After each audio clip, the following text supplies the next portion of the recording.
belief about time we never questioned. We grow up believing time is the most obvious thing in the universe. It moves forward, it ticks at the same rate for everyone. The past is gone, the future doesn't exist yet, and the present is a thin slice slipping endlessly between the two. This idea feels so natural that we almost never question it. Time, we assume, is just there, flowing quietly in the background of reality. Richard Feynman didn't trust ideas that felt obvious, not because they were always wrong, but because the most dangerous misunderstandings in physics often hide inside things we think we understand best. Time was one of those things. In fact, Feynman believed our everyday picture of time wasn't just incomplete. It was deeply misleading. Here's the uncomfortable part. Physics does not describe time the way your intuition does. In everyday life, time feels universal. A second feels like a second no matter where you are. Your watch agrees with everyone else's watch. Events line up neatly. First this happened, then that happened, and now this is happening. Cause comes before effect. The universe feels orderly, sequential, and stable. But when physicists look closely, really closely, that entire picture starts to fall apart. Feynman often pointed out that our brains evolved to survive, not to understand reality at its deepest level. We're good at throwing spears, predicting weather, and coordinating with others. We are not naturally equipped to understand space-time, quantum processes, or the true structure of causality. So when something like time feels intuitive, that's not a guarantee of truth. It's a warning sign.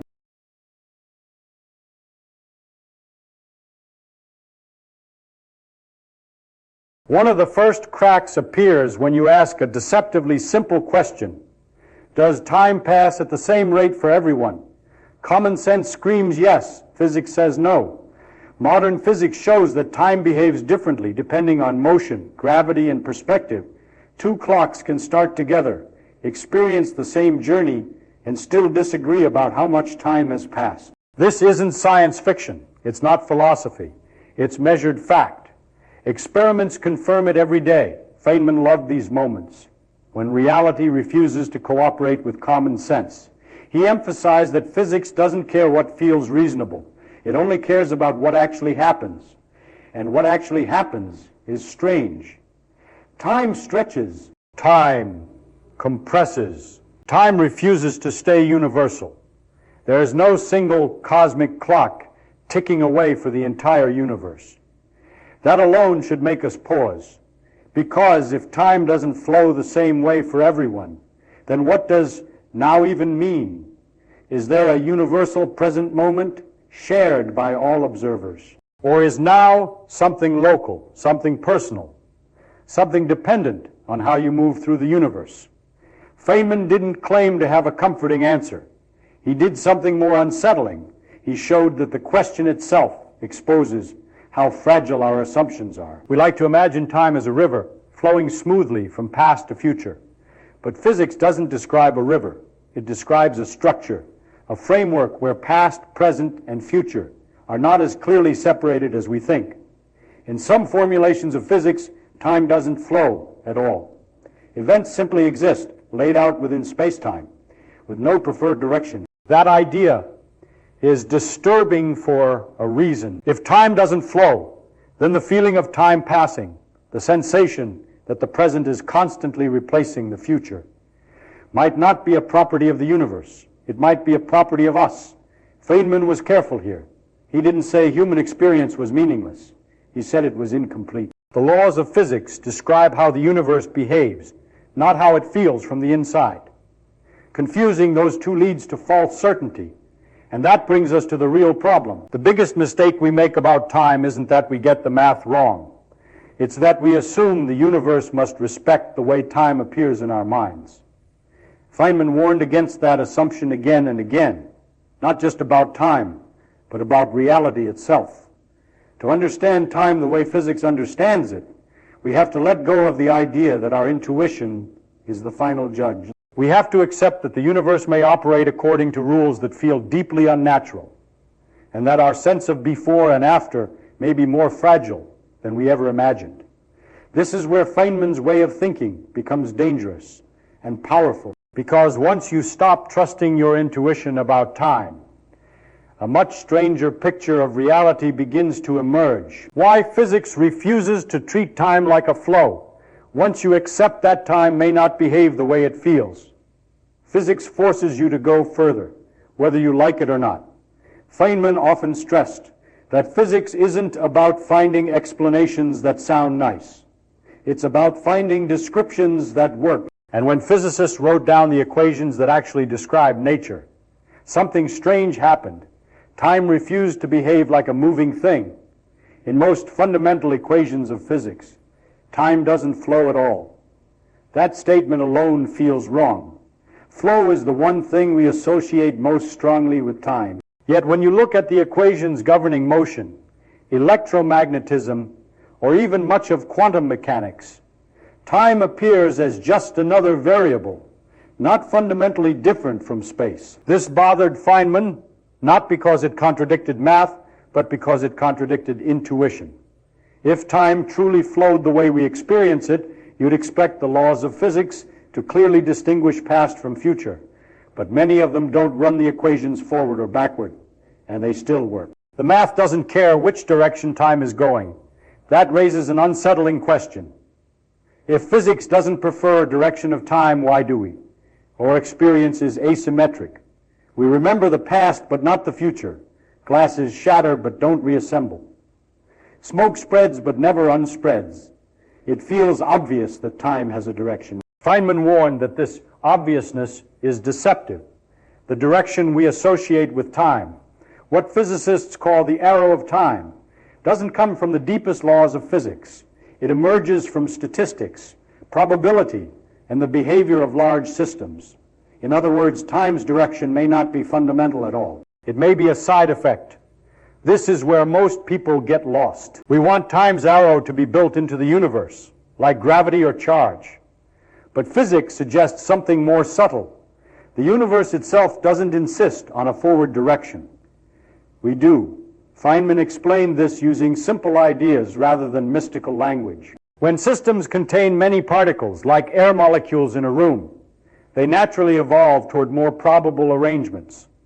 Order tends to decay into disorder, not because the laws demand it, but because disorder is statistically overwhelming. This statistical drift gives us the illusion of time flowing forward. But illusion doesn't mean fake, it means emergent. The feeling of time passing may be like the feeling of temperature. Temperature isn't a fundamental property of individual particles. It emerges from their collective behavior. In the same way, time's direction may emerge from how matter organizes itself, not from time itself doing anything. This flips our everyday picture upside down. Instead of time pushing events forward, events may simply exist within a structure where certain sequences are more likely than others. We experience those sequences as before and after, and our brains interpret that experience as flow. Feynman was careful not to overstate this.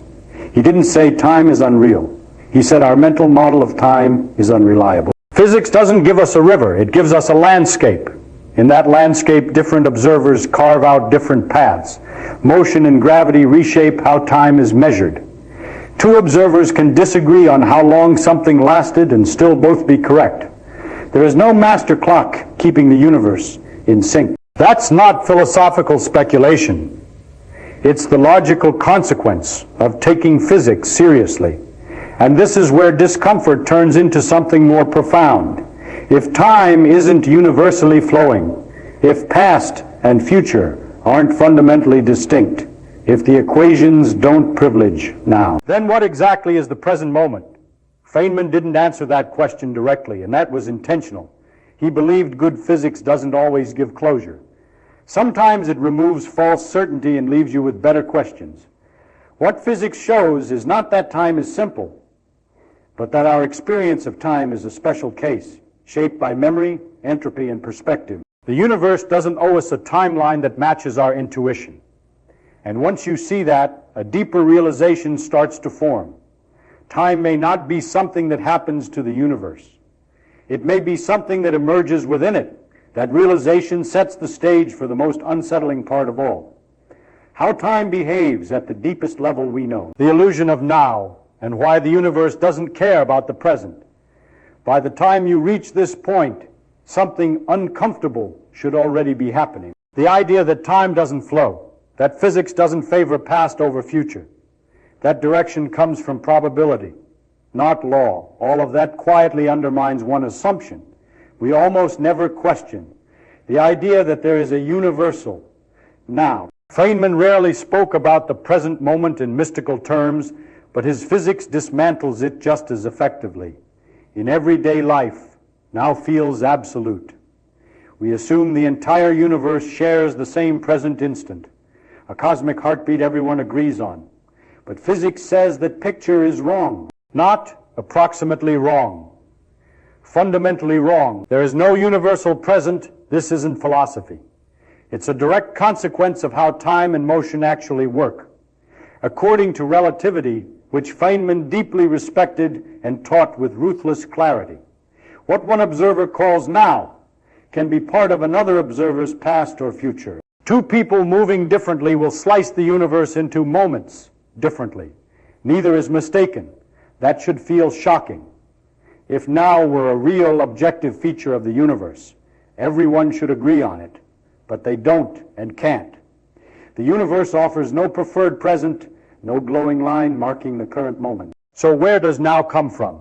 From us, from consciousness, memory, and the way brains organize experience. Feynman emphasized again and again that physics doesn't explain human feelings, but it does tell us when those feelings aren't reliable guides to reality. The present moment is one of those cases. We experience time as a spotlight, illuminating a single frame while everything else fades into darkness. But physics suggests something radically different. All moments may coexist. Not sequentially, structurally. This idea is often called the block universe, not because time is frozen, but because events aren't constantly being created as time passes. Instead, the universe may be more like a completed structure, where past, present, and future are equally real, just viewed from different perspectives. Feynman didn't insist this picture was emotionally satisfying. He cared that it was logically consistent, and consistency has consequences. If the universe doesn't privilege the present, then now isn't a feature of time itself. It's a feature of how information flows through conscious systems. Your brain continuously updates its internal state, stitching memories together and calling that stitching process the present. In other words, time feels like it's happening because you are happening. That doesn't make experience meaningless. It makes it localized. This reframes an unsettling question. Why does the present feel so vivid if it isn't fundamental? Because memory is asymmetric. You carry records of the past physical traces stored in neurons, atoms, and energy distributions. You don't carry records of the future. That imbalance creates the sensation of motion.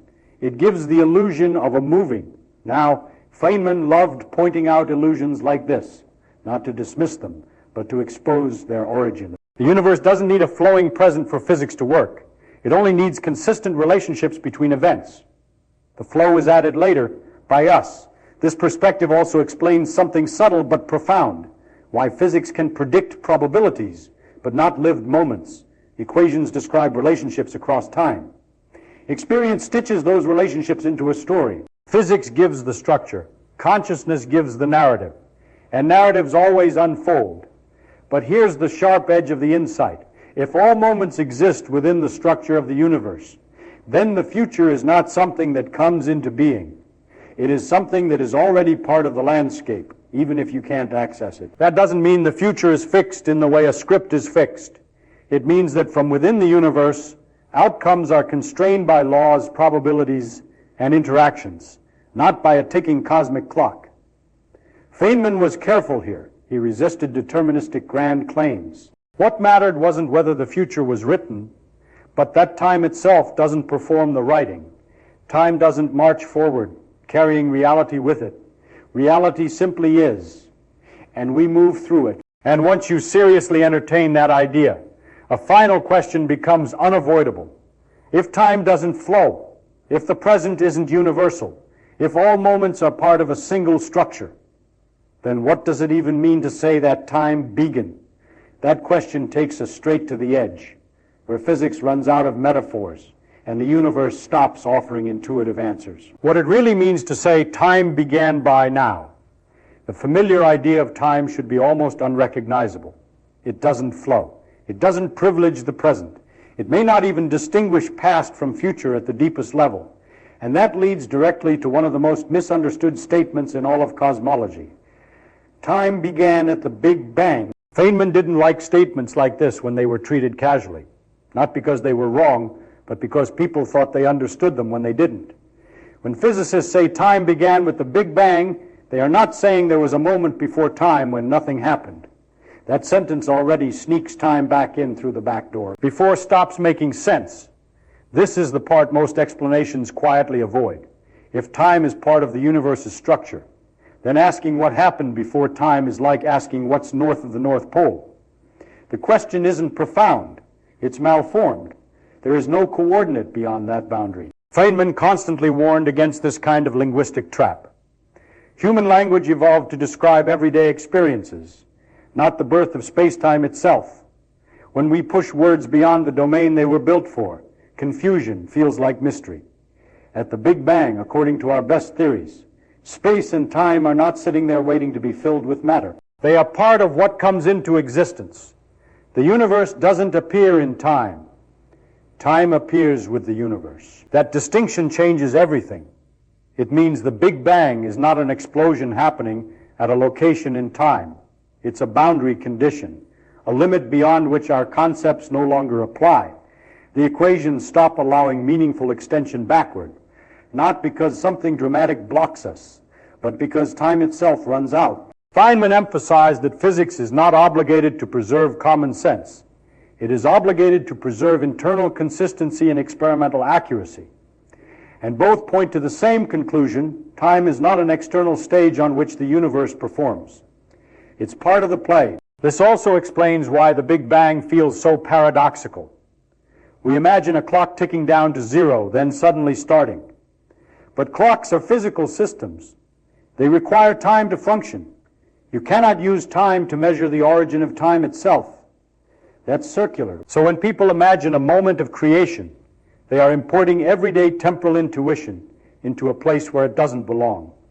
Physics doesn't describe a first tick of a cosmic clock. It describes a region where the notion of ticking breaks down. Feynman was comfortable with this kind of discomfort. He didn't see it as a failure of physics, but as a signal that we were asking better questions than our intuitions could handle. And here's the deeper implication that rarely gets stated plainly. If time has a beginning, then time is finite in extent, not infinite. Yet within that finite structure, it can still feel endless from the inside, just as space can be finite yet unbounded. This idea feels almost contradictory because our brains are wired to imagine beginnings as events within time.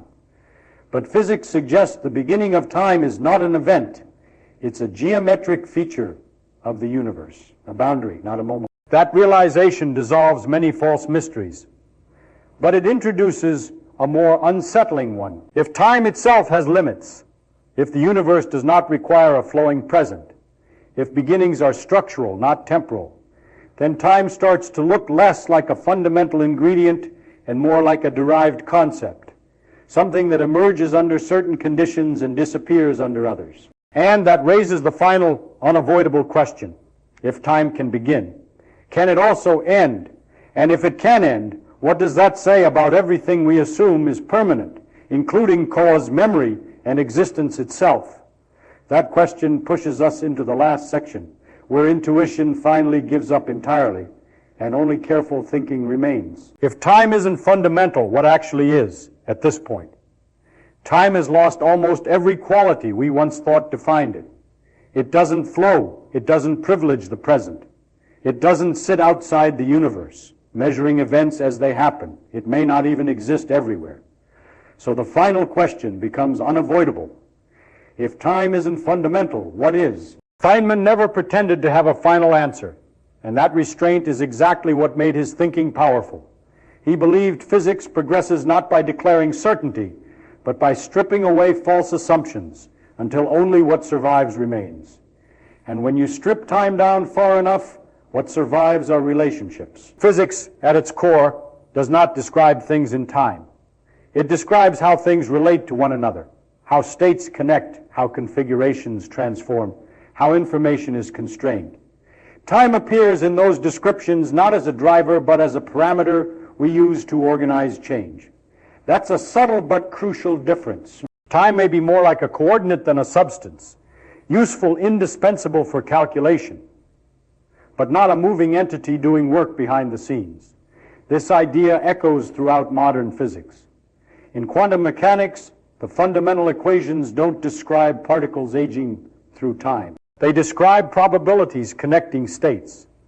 In relativity, time bends, stretches, and disagrees between observers, behavior no truly fundamental substance should exhibit. Feynman was particularly clear about this. When a concept behaves differently depending on how you observe it, that concept is likely not fundamental.